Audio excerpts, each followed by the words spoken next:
Lace them up, let's start the show. We're digging in with Trip. We're digging in with Trip. We're digging in with Trip. We're digging in with Trip. We're digging in with Trip today, yeah. Well, I chose this particular episode to drape myself in one of our very cozy dig-in blankets and one of our winter dig-in hats, or toques, whatever you prefer to call it.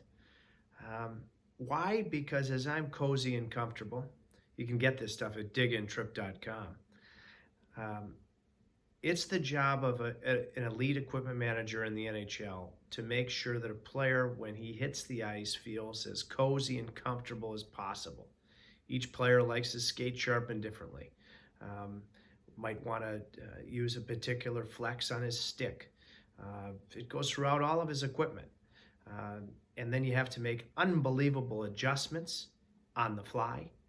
And nobody does it better than the stellar equipment managers in the National Hockey League. And the guy we're about to dig in with, 4 Stanley Cups here in Detroit, Paul Boyer, with some of the greatest teams in National Hockey League history.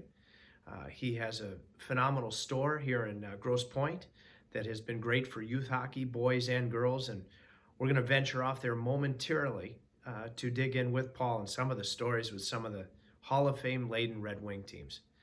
And we're able to do so because of Preferred Sourcing Solutions. Boy, these guys are great. When you talk about their reach, tentacles in private equity, the public sector, corporate initiatives, what do they do?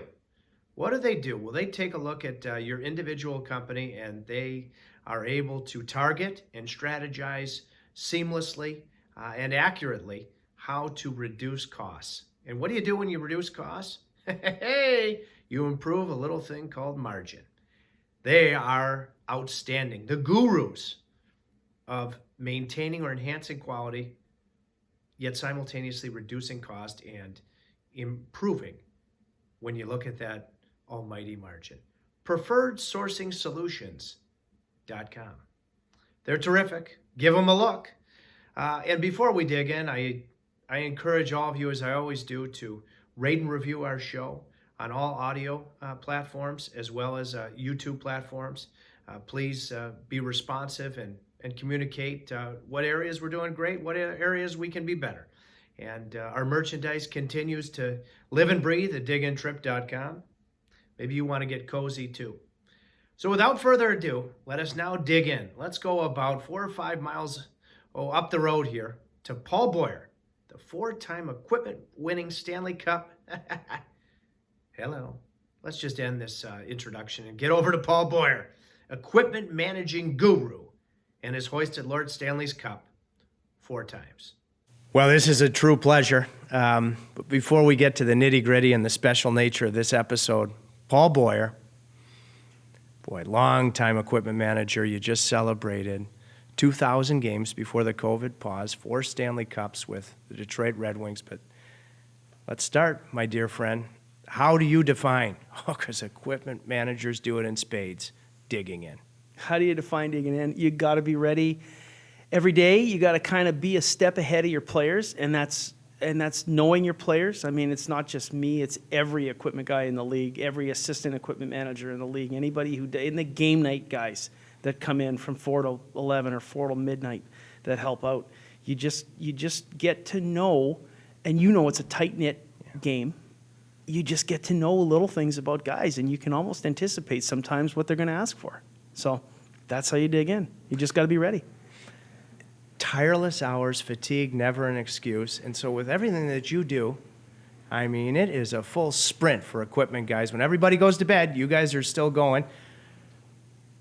For those watching on YouTube, we're here at Precision Blades that you opened in 2011. How did that happen? And thank you. This was my high school. That's why you're wearing it. I played 1 year for University Liggett. What a catchy jersey. Our jerseys weren't this nice back in the early 90s. Tell me about Precision Blades, and thanks for hosting us. Well, thank you for being here. This is a great opportunity. I've always wanted to, give back to the community, and my partner and I, Dr. Tom Gaybeck, Our kids played hockey together, and I actually had a skate sharpener in my garage, and I was doing my kid's skates, his kid's skates, and a few other people, and we just thought it'd be a good idea to start something up.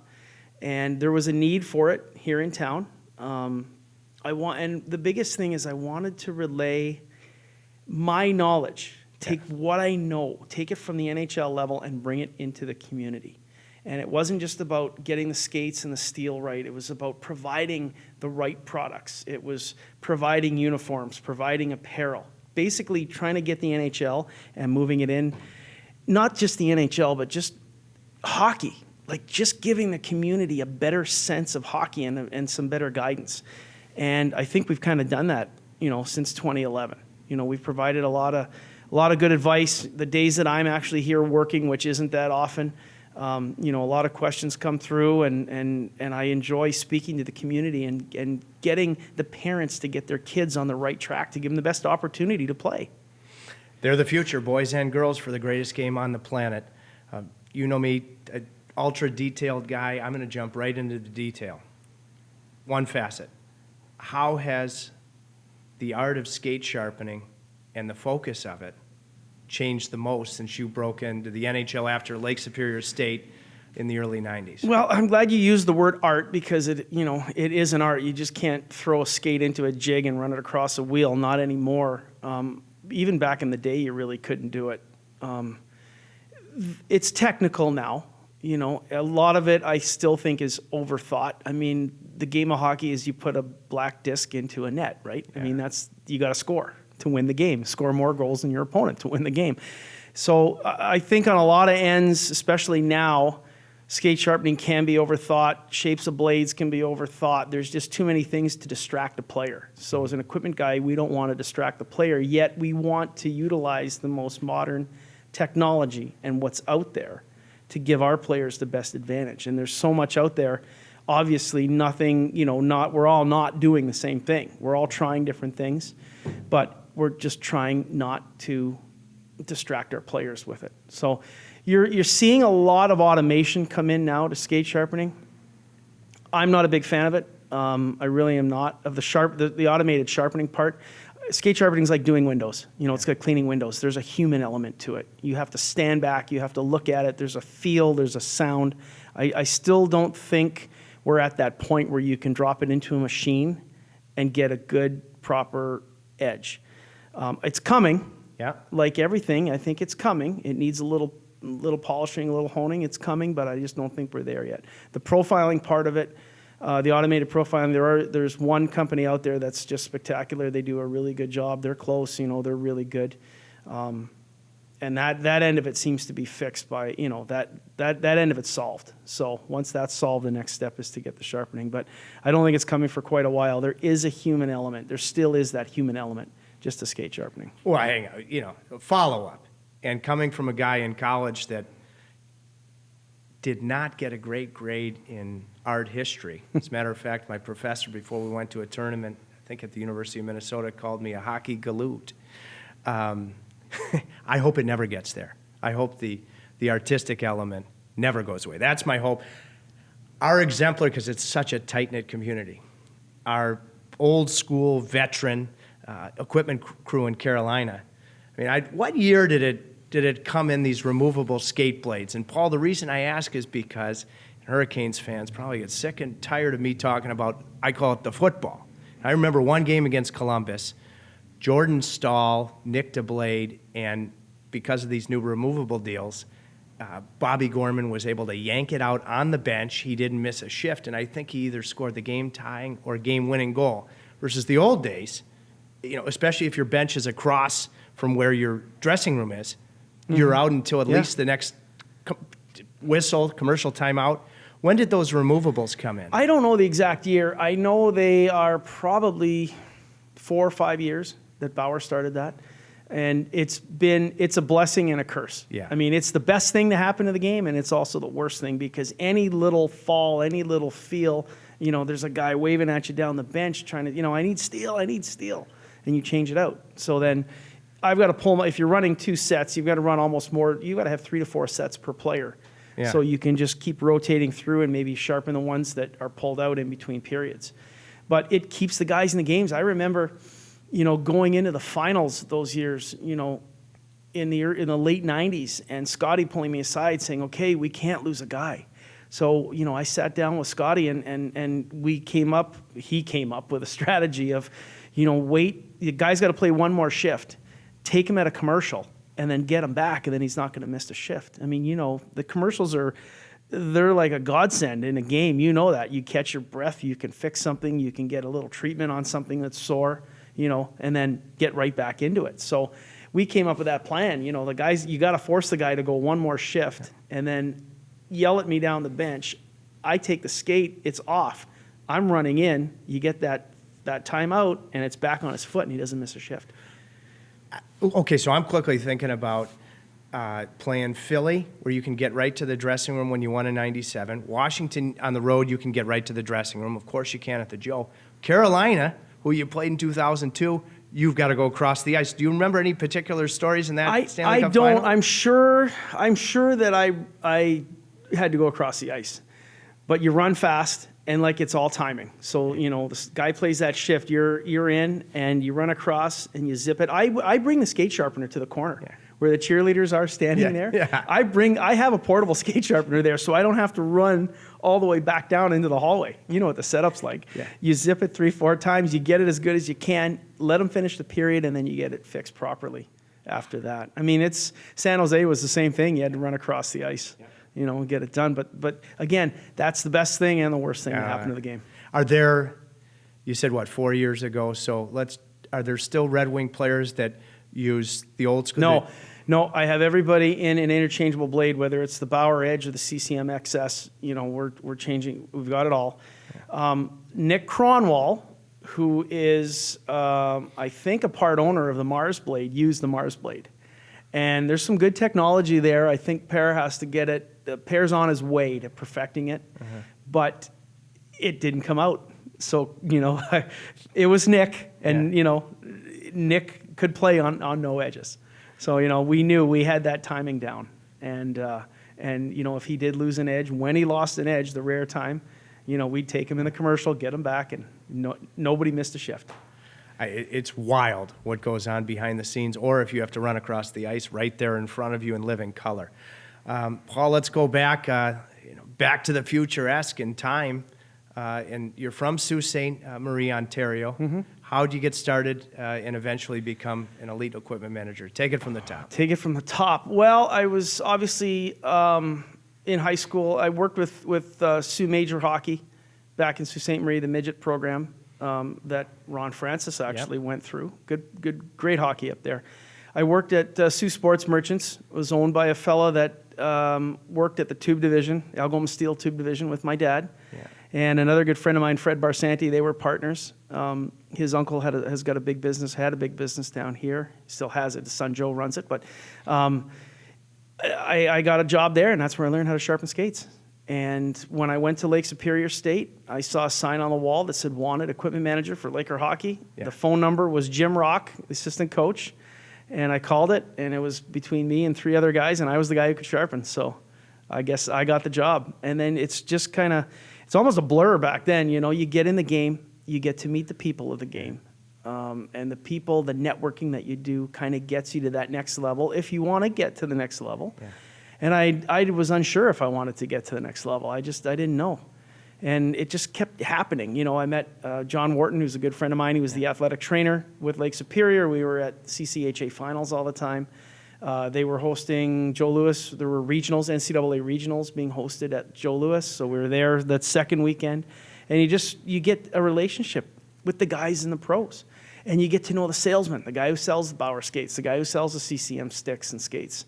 And they talk you up to NHL equipment guys. So if there's an opening, and this was what it was like back then. It doesn't happen like this now. Everybody's almost pulled internally now. You've got good people working for you. But, hey, this kid at Lake Superior is pretty good if you're looking for someone, and all of a sudden your phone's ringing, and, you're getting hired, and you're moving from Sault Ste. Marie to Upper Montclair, New Jersey, and looking at, New York City, driving into work every day. And it was, kind of surreal for the first year. But once you start and you work your first game, it just, it doesn't, I don't want to say it in a bad way. It becomes a job. It's your job. and you got to get your job done every day. You got to dig in every day and get your job done. Oh, I mean, I've seen it for, well over 2 decades. When I go to bed, the equipment guys are, Energizer bunnies in every sense. So you're in Jersey, and then you come to Detroit.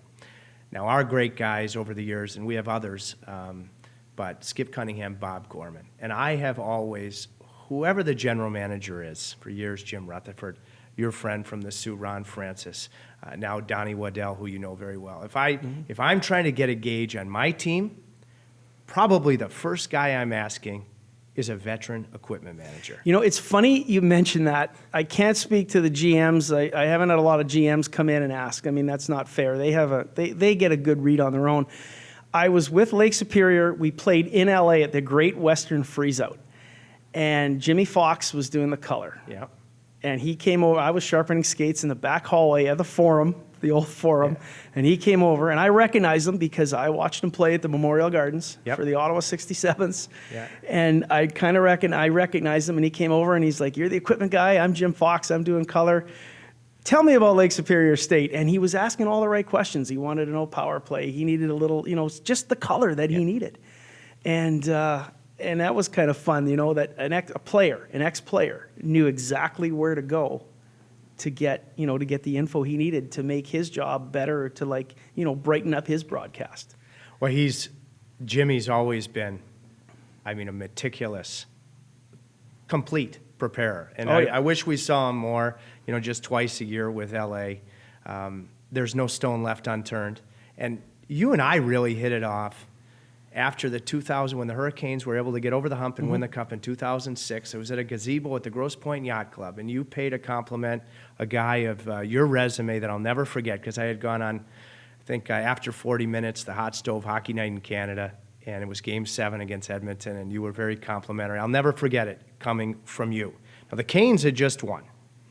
You come from Jersey, and you were part of that epic series where Marc Messier guaranteed a hat trick to extend the series in Game 6.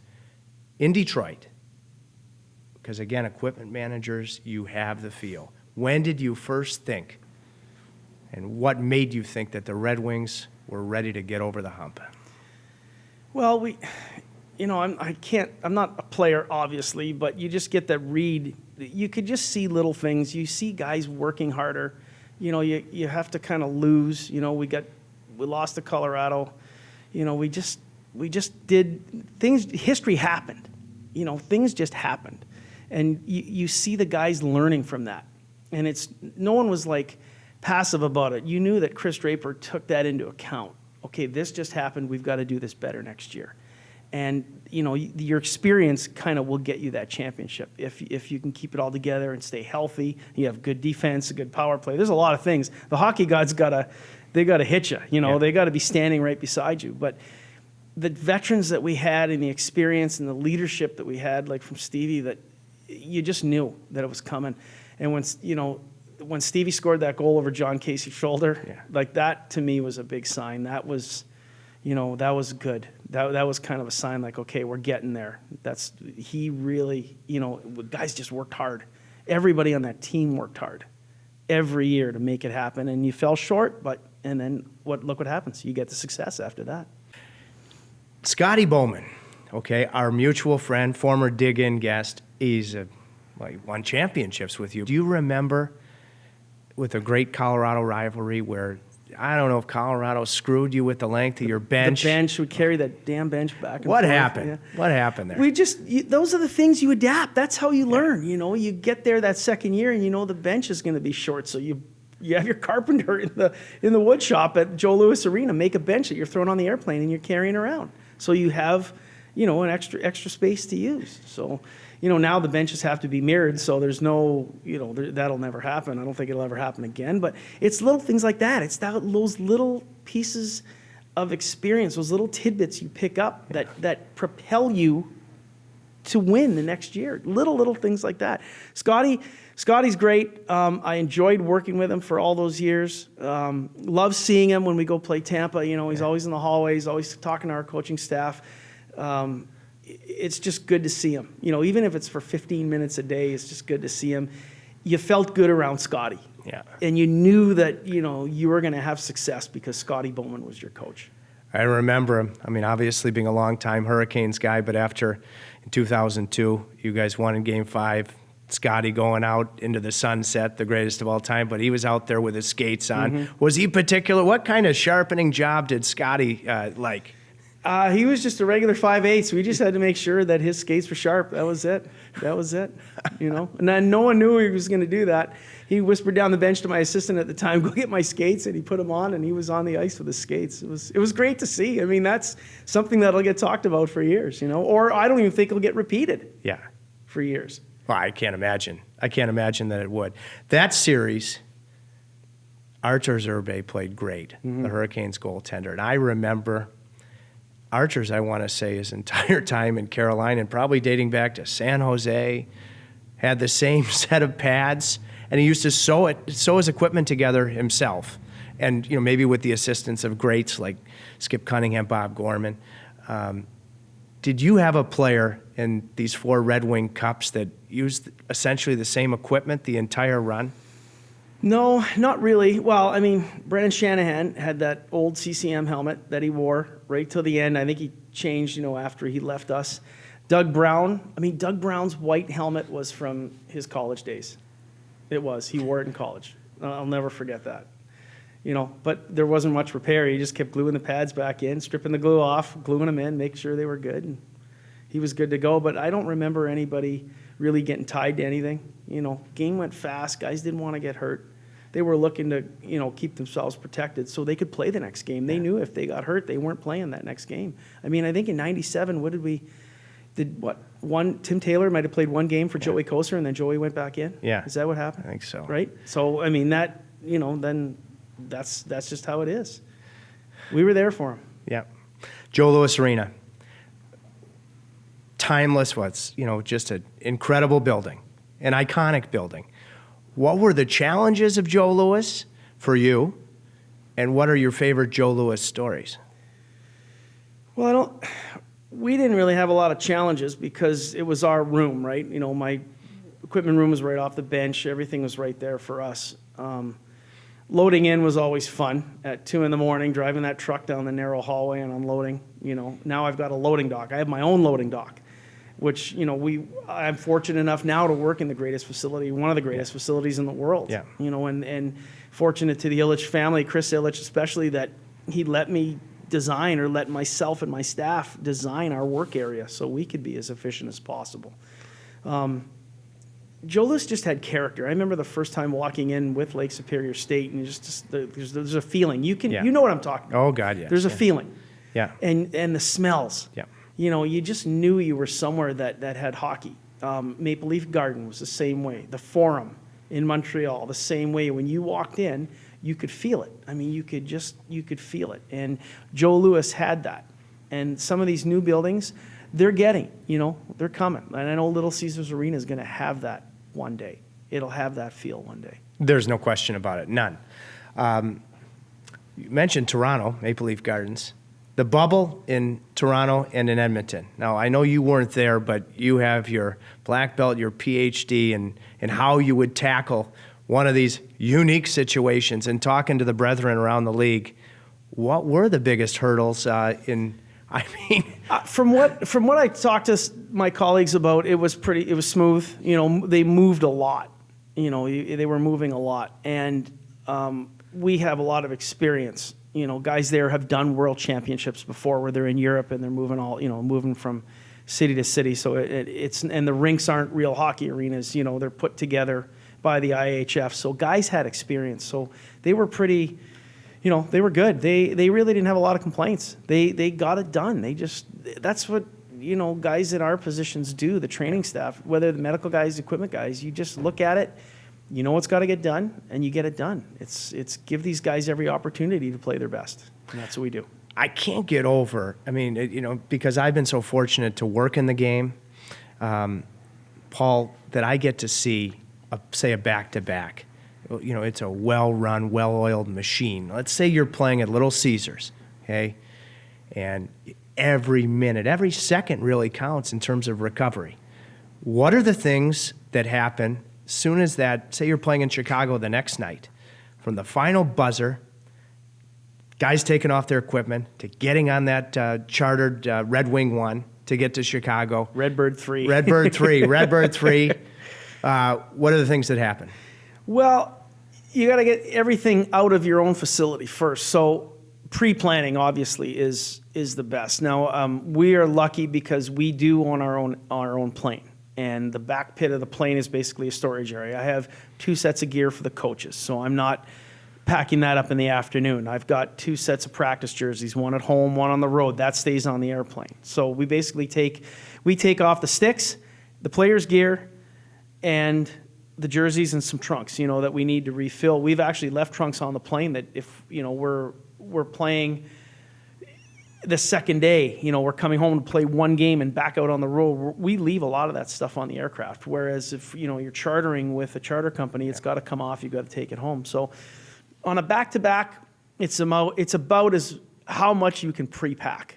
You just kind of want to get those 20 players' bags, get the gear off the body, in the bag, in the truck, and get out to the airport, because guys are still doing treatment, guys are showering, guys will grab a quick bite to eat before they get on the plane. Recovery is everything these days. We've got nutritionists that work with the team and the strength coaches. Guys are doing cool downs. That's the different thing. That's what I've seen over the years. It's changed. There's more people involved per player to help them become better players, whether it's an equipment guy, a medical trainer, a nutritionist, a strength coach. Guys have a lot more advantages now than they did even, let's say 10, 15 years ago. So you just get as much as you can there before you have to. You get in the truck, drive out, load it up, and take off. You get a cat nap on the plane, and you get off the truck, or you get off the plane into another truck, and you're unpacking gear. And you're getting to your room by 2:30, 3 o'clock in the morning, and if you're going to skate, or the injured players are going to skate, or the non-dressing players are going to skate, you've got to be there by 8:30, 9 o'clock and get her going. And a cat nap your nap in the afternoon is always a key too. And then you go home and you land, you unpack, and you might have the day off the next day if you're lucky. Yeah. When you don't need loud announcers on the plane. I don't know if I've ever gotten the death stare from one of our guys. My dear friend, Hall of Famer Chuck Caden, he may have a voice that carries.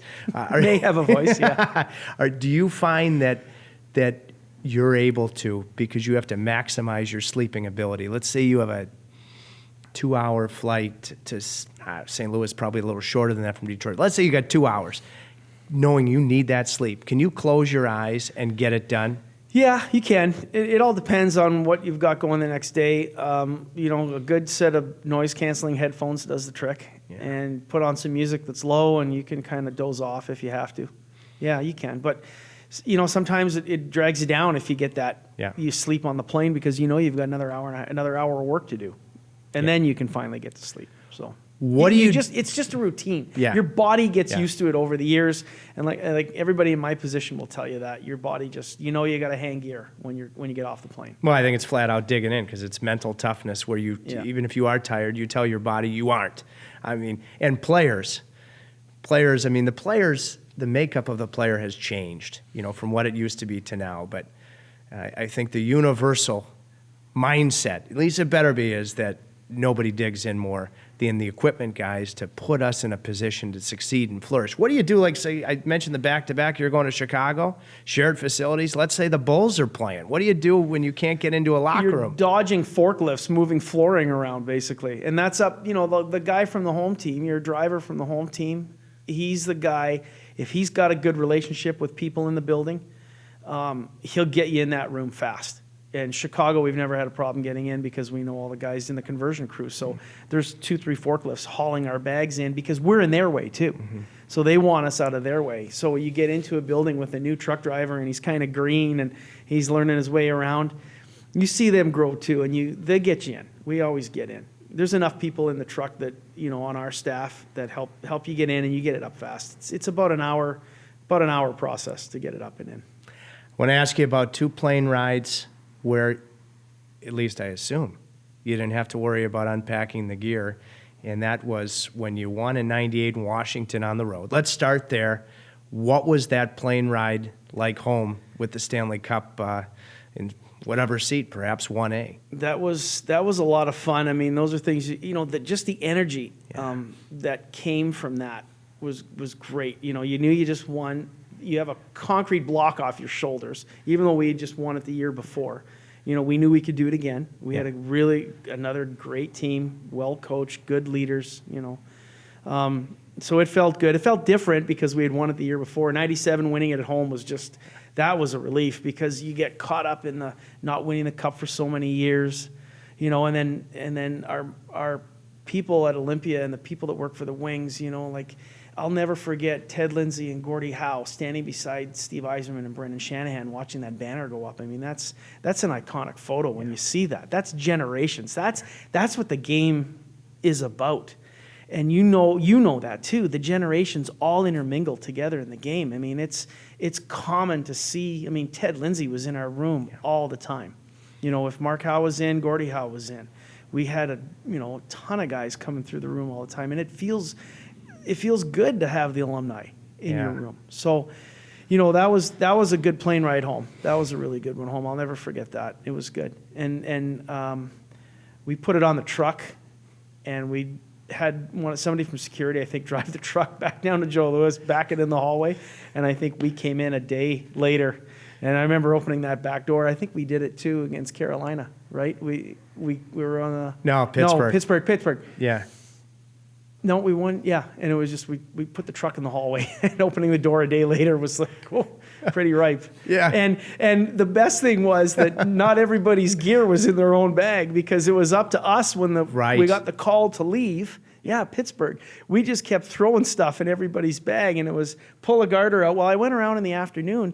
It's funny you mention that, because I called Steve Lattin, who was the equipment manager for Pittsburgh. He wasn't.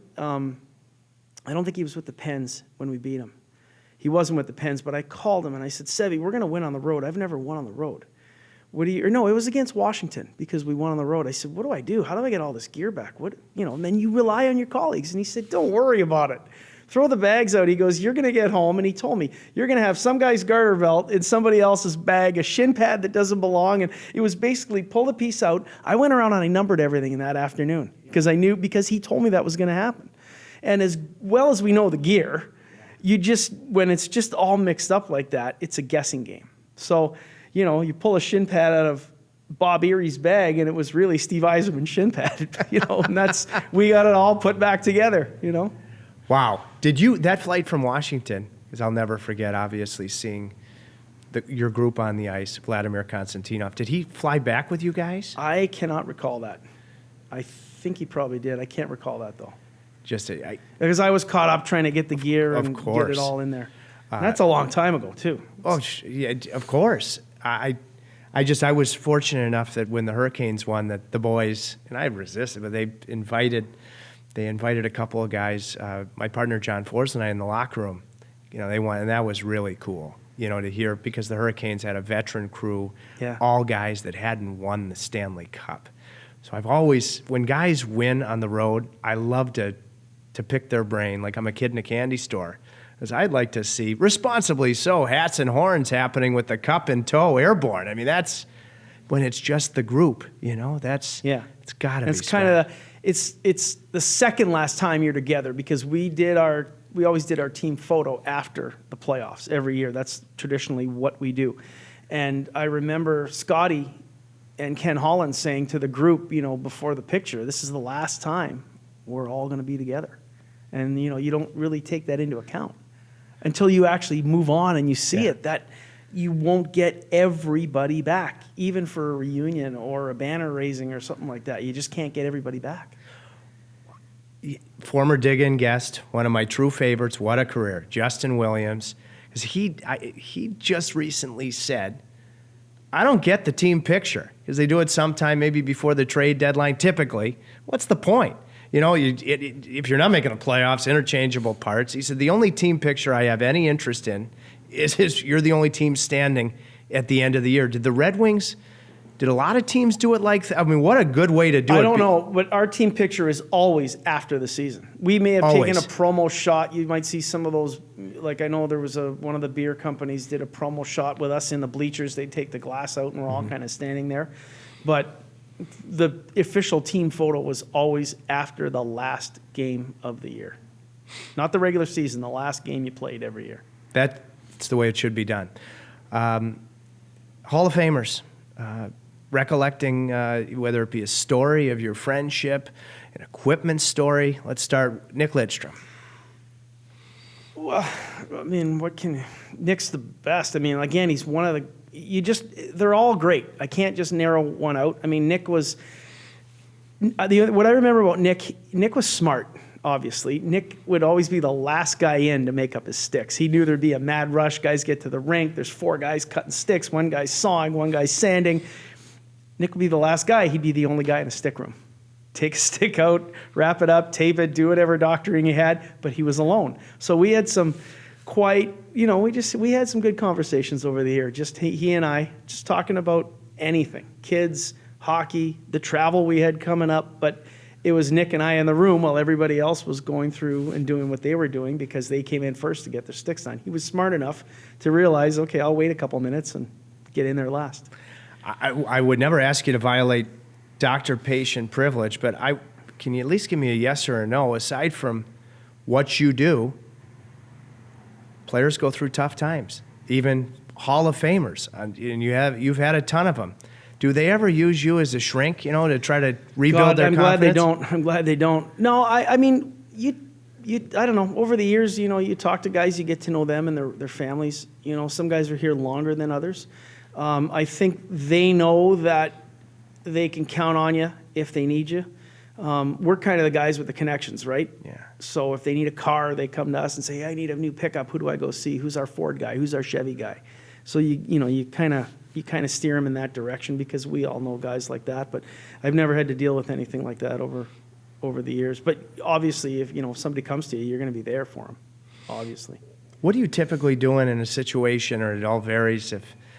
Because even a team that's had the excellence of the Red Wings over all the years of making playoffs, winning cups, if a coach loses it between periods, players only meeting, I don't even know if Kenny Holland ever came down, and some managers do it once in a blue moon. Rarely do they do it with any frequency. What are you typically doing then? Well, you just to go to your spot. You get into your room, you stay out of it. There's times that you're seen and not heard, and times not to be seen. So you just go to your spot. You let them. There's nothing you can do. You've got, in your mind that you and your staff have prepared their gear or whatever for them to play to the best of their ability, and you move on. That's for them to discuss. What do you remember, because you have no ego? You really, a lot of times, you're like Casper, the friendly ghost, because you do just do your job. What do you remember about perhaps the first real encounter that you had with Mr. and Mrs. Ilitch? Boy, I was young. I mean, it was my first year in 94, 95, and Mr. Ilitch, they're great people. Even to this day, it's great to see Mrs. Ilitch. It's great to interact with Chris Ilitch when you can. I mean, he's so busy, He's running the company basically. It's just a great family, and it's been just wonderful to be part of that. They bring everybody in as their own family. Then they speak to anybody. It's Paul's part of our Red Wing family. That's how they relate to it. So that's the best thing. They're just so considerate and so kind. Did you?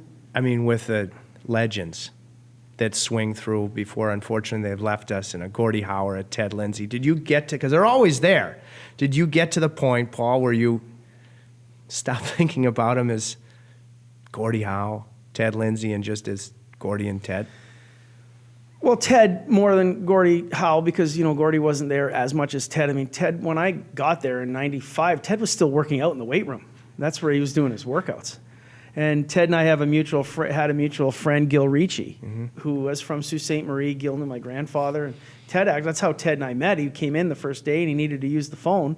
And where are you from? Sault Ste. Marie. And he said, well, my best friend's from Sault Ste. Marie. His name's Gil Ricci. And I said, I know a Peter Ricci. And he said, that's his nephew. And I called back home and talked to Mom and Dad, and they're like, yeah, that's Gildo from the West End. He knows your grandfather. And it was it. I mean, 2 nights later, I'm having dinner with these guys. And, till the day he passed, Gil was a great friend. So Ted was, I shouldn't say you stop looking at them. You don't lose the respect, that's for sure. Yeah. You respect the fact that Ted Lindsay's in your room all the time and who he is and what he's done and what he can do. So you don't lose that respect for any of them. No, and that's the centerpiece to, I think, everything that makes the Red Wings organization uniquely, that's the game of hockey. The players are the best part of the game. Yeah. Like even, seeing Brett Hull on the road, I talked about seeing Scotty. Yeah. You go to LA and you just give, you're yelling at Luke down the hallway. You see Luke Robitaille in the hallway. In Toronto, you're going to run into Brendan Shanahan. Yeah. So, and guys stop and talk. I mean, it's what the game's all about. The players and the people are the best part of the game. And it's hard to describe. You understand it because you live it too. Yeah. But the guys of the game, they make up the best part of the game. Whether you have a guy for a year, 2 seasons, 1 season, or you have them for 10, they're just the best part. They're the reason you get up in the morning. Whether it be one of the dust-ups with, one of the finest rivalries that there's been in the history of the game with Colorado, or Joey Kosher. Did you have Bobby Probert? No, I did not. Let's I say wasn't fortunate enough. Let's say Joe Kosher, or after one of the Colorado dust-ups. Have you ever had to really put a guy's equipment back together after a fight? Yeah, there's a few. We carry 2 jerseys in the trunk just because of things like that. You know, someone's gonna get in a fight and something's gonna break. For the most part, I think, the gear flies off. You're always fixing a shoulder cap or whatever because someone's grabbing it. But yeah, it's common. That's pretty common. I would figure as much. Greatest equipment innovation for the better from when you started at Lake State to now, 2020. Well, we talked about the skate blade. Yep. That's huge. The materials used in equipment these days are better. We didn't have carbon fiber years ago being made, being used as padding or protective part, just the technology and the raw materials is better. And I talked about it earlier in the podcast that it carries over. It carries into the game. Sticks were wood, sticks are now carbon fiber. Carbon fiber is using to cover top of the glove. They're used as shoulder caps now. You can find them in pants. They're a covering on a skate to protect guys' feet from blocking shots, and that keeps them in the game. I mean, the thing does its job when it absorbs the impact, shatters, and breaks, and you put another one on. It's doing its job. So I think the raw materials that are being used to make the equipment is better. The people making the equipment are, I can't say smarter, don't take that the wrong way, but they have more tools at their disposal. They have 3D designs, they've got imaging, there's computers that help them out. They have better impact testing. They test the goalie masks. You've seen the mask drop and you've seen the puck machine hitting the top of the mask, and they've got the computer sensors inside to see where it hits. So everything's safer because of technology. The companies aren't afraid to use the technology that's out there to make everything better, to make their products better, and to keep our players safer. Safer and feel. Now, I'm sure you're going to tell me all the true greats rarely asked you for a thing. I'm guessing, and I feel pretty good that you're going to confirm that. Can you confirm that first? I can confirm that. Okay. Now, I wasn't one of the true greats. Now, for me, in my blocker or my glove, it was so hard for me to keep it feeling dry, but not crusty. I'm sure the material has helped over the years, and this was a flaw in me probably. But what are the things that you do when you have those heavy-duty blowers? I mean, what player historically has gone through the most sets of gloves during a game, during a period? Well, everybody's got at least 2 sets of gloves. Some guys like them changed at TV breaks, commercial breaks. Other guys will wear a pair for a period and just put on a dry pair. They dry throughout the whole period. So, again, you're using Clarino, you're not using rawhide leather, so everything's lighter. It does dry faster. There's really, I haven't really had a guy to go through 6 gloves or 6 pair of gloves throughout a whole period. I've heard of players like that. And I have been lucky enough, I guess, to say I haven't had it. The toughest, I remember Nick Lidstrom, the toughest thing or the one request that he wanted his stick manufacturer to send his sticks in to a pre-cut length. I mean, that was the toughest thing that he had asked for in his whole career. So That's extraordinary. that's all he wanted. You're in the finals because it's such a brotherhood. Okay, whether it's Philadelphia 97, Washington 98, Carolina 2002, Pittsburgh in 2008, 2009. Do you as equipment managers, I mean, you're fighting for every inch. Do you guys support one another, share information with each other during the Stanley Cup Finals just like you do during the regular season? You mean the opponent? Yeah. Oh no, you can't even go close to that room. They have locker room attendants and stuff if you need it, but you're trying not to ask for anything because in the old days you might not get it, but you're taking extra things like you're taking a bench, to there. Philadelphia, I remember the 2 games in Philadelphia being the 2 fastest games. It's like the puck dropped for the first period, and then I'm looking up at the clock, and there's 3 minutes left in the third. Not a lot of people remember there was a circus. So between it was 1 and 2, they had a circus at that new building. And so for the circus, you've got to take the ice out, don't you? No, they covered it, but they were drilling holes. Typically, don't you? Yeah, they were drilling holes in the ice to, hit the wires or whatever for the tightrope walkers, I guess. I don't know, but I remember we practiced at the Spectrum, which was across still the parking up. lot. Yeah. They gave us our one locker room, and I remember the guys walking over in their shoulder pads and their pants, putting their getting dressed on the bench at the Spectrum, going to practice, and then coming back and getting out of there as soon as we could. So I'll never forget that there was a circus between game 1 and 2. The circus was truly in town. Yeah. Wow, that is absolutely wild. You're a competitor. You're in with the boys. When you're behind the bench all these years, how do you separate being a spectator, watching the game, and obviously, always looking out of both eyes to be a step ahead of the play as all the greats are? How do you balance balancing act? Trapeze, whatever the circus reference. I mean, I think anyone in my position will tell you, you're listening for a stick break. You're watching a different game. Yeah. Why did he fall? Why did he fall? Get ready to switch a blade. Listen to that crack of the stick when it breaks, even if they block a shot or they run in, they hit the board the wrong way. When a stick breaks, and any equipment guy will tell you that. There's a certain sound, and you're looking to see which one to grab. So we watch a different game. I think even the medical guys are looking at different things as well. They're not watching the play go up the ice. They're not looking for that 2-1-2. They're not looking, you know what I mean? They're not looking for that. We're looking for different things. And my man, our buddy Bobby Gorman, he's going to get sour about this because he hates the line. I'll get the telestrator. If a guy breaks a stick, okay, it can be the difference. It can truly be the difference. So I'm always, all the games, if I'm watching this, do you handle the stick like Yes. Bob? Okay, seamlessly. What do you do? Because have you always put tape with number? How do you identify the stick? You unpack them every night. You're pulling them in and out of a bag. You but- know every stick. You know every player's knob. Yeah. You just know them, and you know where they are on the rack. And if they break, you're jumping and you're going and you're trying to get it to them as fast as you can. Okay, based on where the blue lines are. Sometimes it can be the difference between offsides and onsides. I mean, do you take a particular route?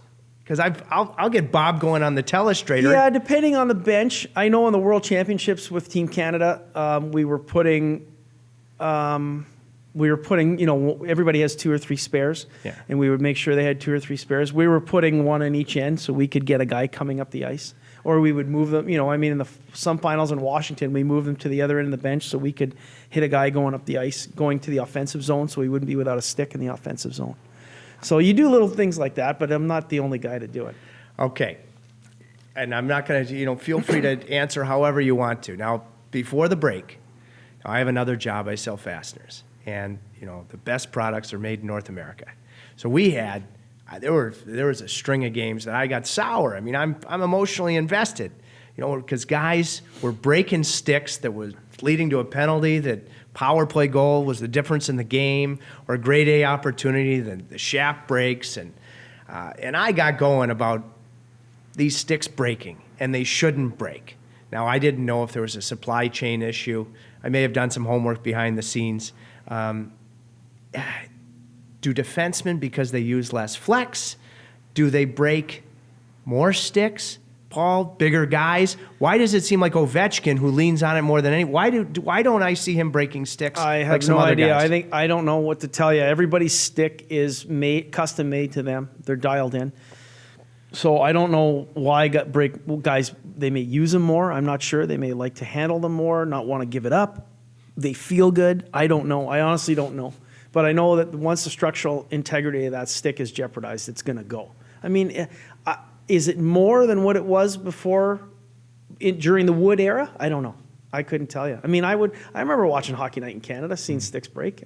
Sticks break. Mm-hmm. That's just the nature of the game. Now, it's unfortunate, and you remember when the stick breaks at a key moment, and you don't get the shot away, or you miss a shot, or something, or somebody, your stick breaks and the puck gets past you, and a guy's off on a breakaway. You remember that, but. You hear things, and, you tell a guy, when a guy comes to the bench, you're yelling, check your stick, and they'll give it the old flex, and it may break on them, and they just hand it to you, and they realize that, hey, I am playing, oh my God, good catch. And you get them another one, and you go on. Lee Harvey Osgood, as Dave Lewis, Scotty's longtime assistant, called him. It was a privilege to have Dave in Carolina running the D. Really enjoyed, and what a wonderful human. Called him Lee Harvey Osgood. We just dug in with Ozzy, and he called Henrik Zetterberg the most, might as well bring back the Dos Equis commercial, the most interesting guy on the planet. You agree? Oh, yeah, I agree. Why? Great guy. Just, again, his demeanor, the skill level that he had. He was funny. When you see him behind the scenes, he'd come in the equipment room, you could talk to him, make a joke about Nick Cronwall, make a joke about Gus Nyquist. The interaction he had as the leader with those guys, he knew how to have fun. He was good. And it was good to go out, if guys were calling, like a team dinner or something like that in Vancouver or wherever you go for a staff dinner, that, we're very fortunate. We always get invited to those. And you can sit down and talk to guys at a restaurant, at a bar, about something other than hockey. Absolutely. And that's, again, it's the people. Yeah. It's the people that make the game great.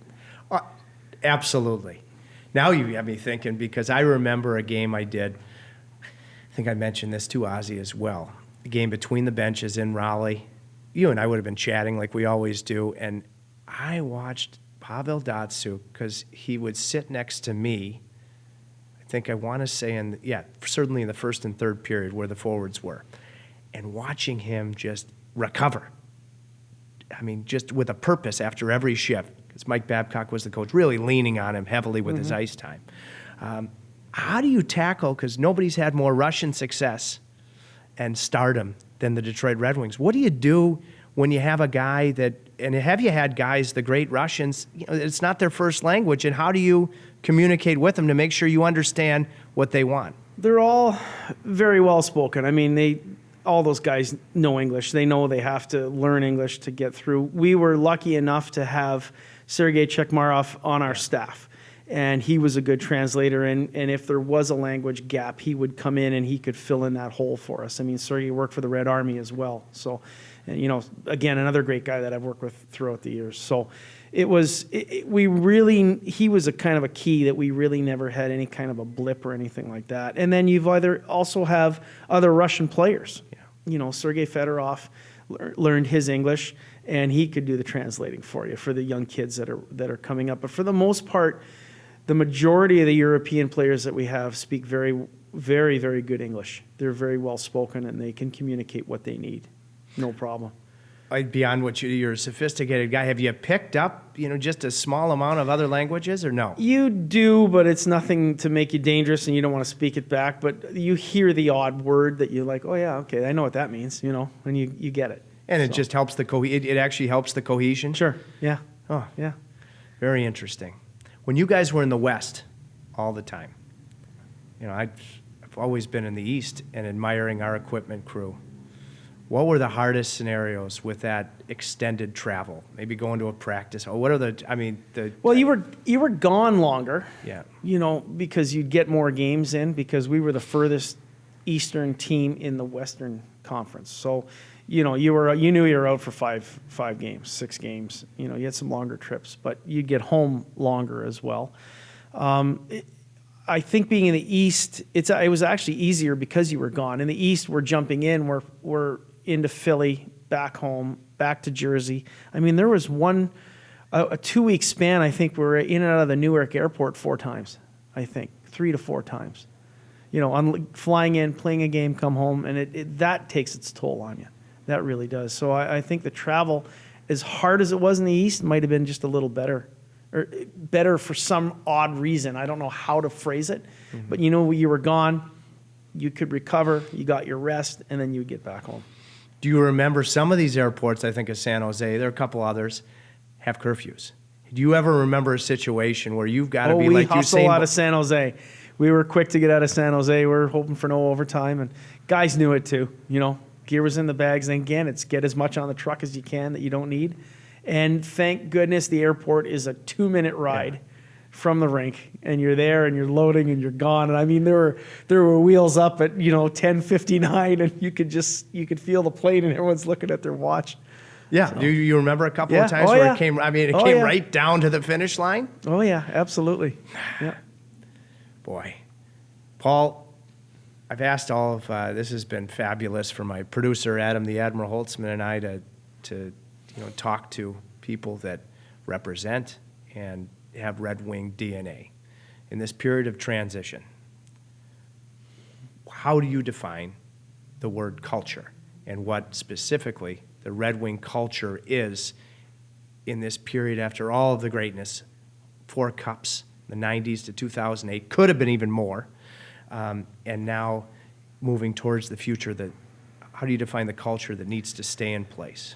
Well, we've got the same culture. I mean, everybody, we want to win. We want to do well. Like I said, the hockey gods haven't been on our side. Yeah. It's a natural progression to kind of go down. I remember Jimmy Devellano, telling me that, we're going to hit a little speed bump here, and then we're going to come back up. It's just the ebb and flow of the game. And I think if you sit back and you look at the Edmonton Oilers, you look at the teams, you get up, you get down, you go back up. I mean, it's at every level too. I mean, you can right from junior hockey all the way to the pros. You can't stay on top all the time, and you have to come back down, build up again. I'm the furthest thing from a general manager, and nor do I want to be a general manager. But you just see what guys do to kind of build you back up and get you going. So that culture is there. Our guys know what it's going to take to win. And to get back on the winning track. We have great people now running our program. The guys who have won it are running the Detroit Red Wings now. Steve Yzerman, Chris Draper, Pat Verbeek, throw him in there, a true champion, great hockey person. So we've got great people. And you mix in the old crew, that was still there. Our athletic trainer, my partner, Pete Van Zandt, he was there too in the 90s with us. So he knows what it takes. Again, it's that experience that comes through, that everybody putting in their 2 cents when it comes down to it, we're going to get across that finish line, and we'll hopefully have our arms in the air again. Little Caesars Arena. Now, you've been a dear friend for a long time, so I think our first visit to the building, you took me through the room. I'm not even going to call it a room. I mean, it's spectacular.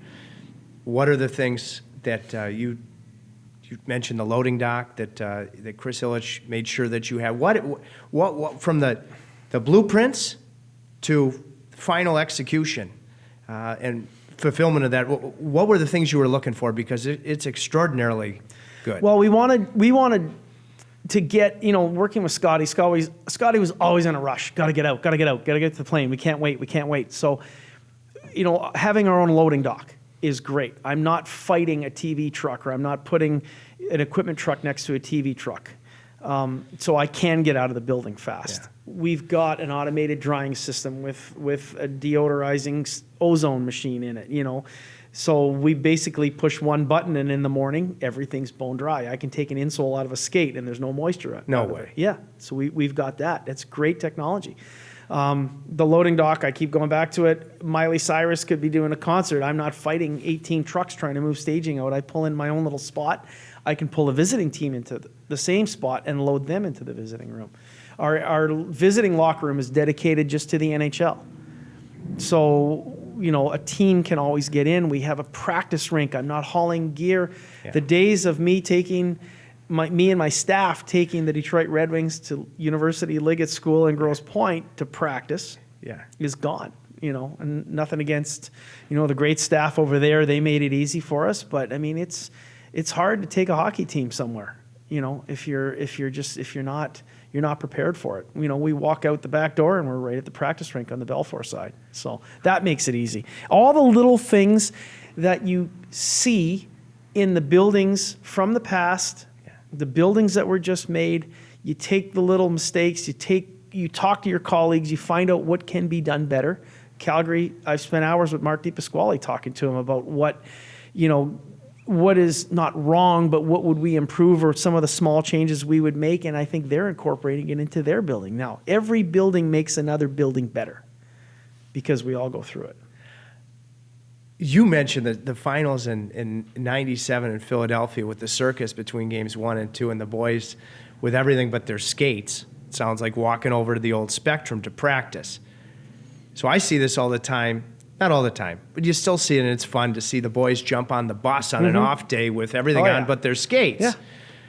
How do you make a decision if you have to practice somewhere else if you're going to get dressed in your game room? The coach makes a decision. Coach does. Yeah, we sit down and we know that we know we've got that situation coming up. So it depends on what is going on at the time. It gets changed on the plane as you're landing. You know that your daily schedules change. Well, they don't before you involve land. me in those conversations. No, but I sometimes consulting. I get the whole wave, and it's like we're doing this, and this tomorrow. So, you have a plan going into it, but you know what's going to change. So it all depends on what your coaching staff wants to do and what is best for the players. You know what? As we close, jumps out at me because we dug in with Dylan Larkin, and he had a terrific closing answer because he mentioned his rookie year that he was on the bench. He had a goal-scoring opportunity, and he didn't score. He was frustrated. Henrik Zetterberg turned to him and said, listen, you have to get used to the fact, buy into the fact, recognize the fact that for 19 minutes, we're probably going to play 20 minutes, 19 minutes, maybe 19 and a half minutes, we need to commit to doing the same thing over and over and over again. Then maybe there's 20, 30 seconds, there's a chance to be the difference. That's, where we'll find a way to deliver and finish. And everything, Paul, that you've just said to me, 2,000 plus games, 4 cups, that's your approach. You just do the same thing every day, every week, every month. That, for me, and I don't even know, you don't even have to react to it if nothing jumps out at you. That, for me, my friend, is digging in.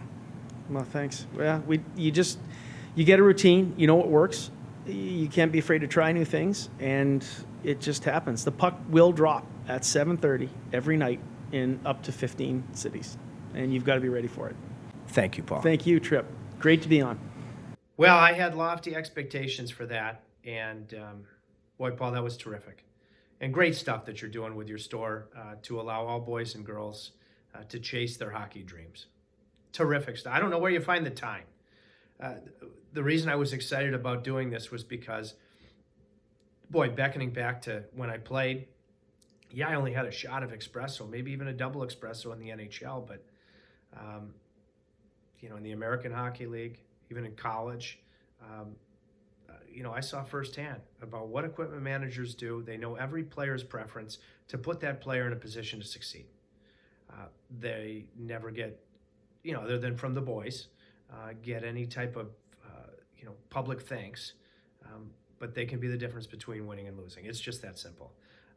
A definite plug to the guys who are dear friends of mine, Hall of Fame caliber equipment crew in Carolina, dating back to the New England Whalers for Skip Cunningham, was in Hartford, New England. Gordie Howe, Skip goes all the way back with Mr. Hockey himself, speaking of the Red Wings. Bob Gorman, boy, what a job he does. Player breaks his stick. He never even has to break stride, let alone interrupt his shift. when Bob's grabbing him a new stick. And that's just, the tip of the iceberg, what he does. George Alves, tremendous equipment crew who they're all brethren. So Paul Boyer knows those guys very, very, very well. And we're able to get this interesting perspective with Paul thanks to the great people at Preferred Sourcing Solutions. They're never on cruise control. They never get cozy and nestle like I'm doing right now because they are constantly, whether it be in private equity, whether it be in the corporate world, they can look at any particular company and in all of their individual specifics, and they can find a way to reduce that company's costs. This is the rub right here. Reduce those costs, but simultaneously either maintain quality or enhance quality. And at the end of the day, businesses stay afloat and continue to thrive if their almighty margin is good. And that's what Preferred Sourcing Solutions does. They're able to reduce costs, not reduce quality, and improve your margins. So thank you to them. Give them a look at preferredsourcingsolutions.com. I should be pouring myself something of the Johnny Walker variety in these nestling conditions. I don't know if Preferred Sourcing Solutions would say blue is worth the cost. I'll have to reach out to them and ask them. Until the next time, welcome back to the National Hockey League. Boy, what terrific news that is rolling off of my cozy tongue. You don't want your tongue to ever get cozy. No. It's too important of a piece of the arsenal. If you're looking in the mirror until I see you next, let yourself know if you're digging in. If not, it's never too late to grab your shovel.